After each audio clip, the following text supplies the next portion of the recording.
తదుపరి కుంభరాశి.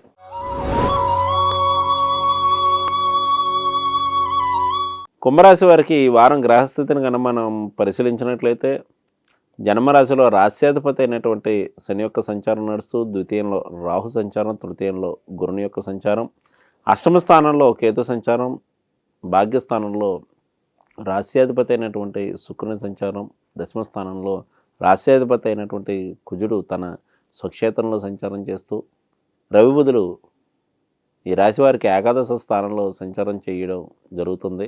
ఈ రాశి వారికి అత్యంత అనుకూలమైనటువంటి ఫలితములు ఈ వారం ఉండగలవు.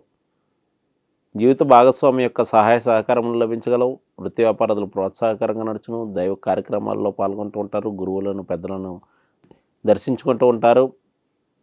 అలాగే పెండింగ్లో ఉండేటువంటి వ్యవహారాలన్నీ కూడా ఈ వారం పూర్తి చేయడం జరగగలదు. అలాగే వృత్తి వ్యాపారాల అభివృద్ధికి నూతన మార్గాలు అన్వేషించడం, నూతన ప్రణాళికలు రచించడం వంటివి ఫలితములు వీరికి ఉండగలవు. కొన్ని వృత్తిపరమైనటువంటి విషయాల్లో అభివృద్ధికరమైనటువంటి ఫలితములు ఉన్నప్పటికీ కూడా కొన్ని అపవాదులు అనేటువంటివి ఉండే అవకాశం కలదు. మరియు గృహ వస్తు వాహన మూలకమైనటువంటి ఖర్చులు కూడా వీరికి ఈ వారం నడుచును. ఈ రాశి వారికి వారం ప్రారంభంలో అనుకున్న వ్యవహారాలన్నీ కూడా పూర్తి చేస్తుంటారు. కొంత బద్ధకం మాత్రం ఆవహించే అవకాశం కలదు.